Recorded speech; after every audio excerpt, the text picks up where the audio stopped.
साथियों जय सीताराम। देखिए, हर बार की भांति आज भी हम आप लोगों के बीच में उपस्थित हैं। मैं आप लोगों को एक छोटी सी बात की जानकारी देना चाहूँगा और उम्मीद है कि हर वीडियो की तरह आज का भी वीडियो आप लोगों को दिल से पसंद आएगा। आइए शुरू करते हैं। मेरी इस बात को आप बड़े गौर से सुनिएगा, बड़े ध्यान से सुनिएगा। चंद्र ग्रहण, सूर्य ग्रहण या फिर पारिवारिक जीवन में ग्रहण लग जाना, सामाजिक स्तर में ग्रहण लग जाना, कहने का तात्पर्य कि ग्रहण बहुत बुरा होता है। महाराज, ग्रहण चाहे जिसका हो, चाहे चंद्रमा का हो, चाहे सूर्य का हो या फिर रिश्तों का हो, ग्रहण हर स्थिति में खराब होता है। और ग्रहण लगता कब है पता है आपको? जब दो के बीच में तीसरे की एंट्री हो जाती है।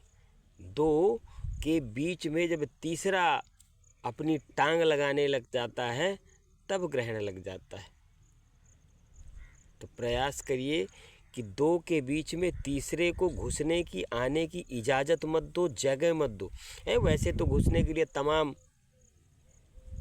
तत्पर रहते हैं, आतुर रहते हैं, लेकिन हमारी बुद्धिमत्ता यही है कि हम दूसरे को अपने दो के बीच में घुसने का मौका ना दें। यही हमारी सबसे बड़ी बुद्धिमानी है।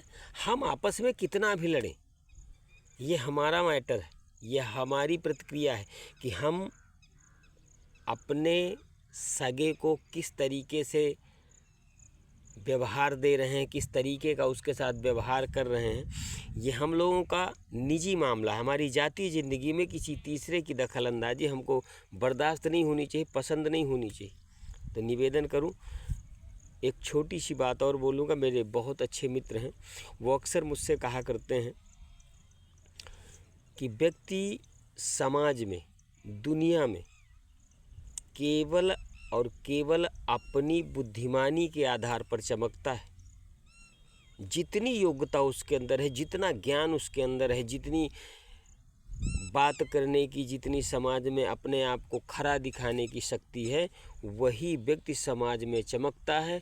बाकी इच्छा के अनुसार कोई नहीं चमक पाता है, इच्छा के अनुसार कोई वो ओहदा नहीं हासिल कर पाता है। केवल योग्यता के अनुसार, अपनी बुद्धिमत्ता के अनुसार। और सबसे बड़ी बात कह दूं तो माता पिता के आशीर्वाद के द्वारा ही हम और आप लोग समाज में उठने और बैठने के लायक बनते हैं। बाबा गोस्वामी तुलसीदास महाराज जी ने रामचरितमानस में इसका प्रमाण दिया है। देखिए, मैं जो बात करता हूँ वो अपने शास्त्रों के अनुसार ही बोला करता हूँ। एक छोटा सा प्रमाण है, देख लीजिएगा। रामचरितमानस यदि आपने पढ़ी है या पढ़ते होंगे या किसी के द्वारा सुना भी होगा, तो ये चौपाई बड़ी सिद्ध और प्रसिद्ध चौपाई है कि बाढ़हि पूत पिता के धर्मा और खेती उपजय अपने कर्मा। कहने का तात्पर्य कि यदि हम खेती में अपनी भुजाओं के बल से कार्य करते हैं, अपने मेहनत से खेती में काम करते हैं, तब जाकर के खेती की जो पैदावार होती है, उपज होती है, वो अच्छी होती है। और जब पुत्र वृद्धि करता है, उसमें निश्चित तौर पर हमारे माता पिता का, हमारे पूर्वजों का, बुजुर्गों का हमारे ऊपर आशीर्वाद होता है।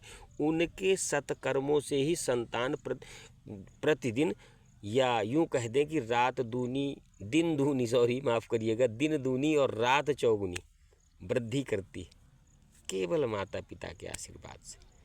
इसके अलावा कहीं कुछ भी नहीं है।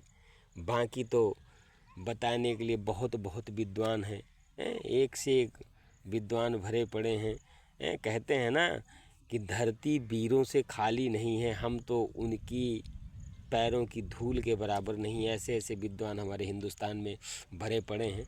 ऐसे ही थोड़ी हमारे हिंदुस्तान की धरती को, भारत माता को हमारे जगत गुरु कह दिया गया था। बहुत बड़े बड़े विद्वान हैं, हर किसी का अपना अपना मत है, सभी अपने अपने मत के अनुसार हम सब लोगों को ज्ञान की, उपदेश की बातें बताते हैं। और हम सबका प्रयास होना चाहिए कि अपने बुजुर्गों के, अपने संतों के, अपने महापुरुषों के बताए हुए रास्ते पर चलें, उनके आदर्शों का अनुकरण करें, पालन करें। आगे आपकी मर्जी। जय जय सिया राम।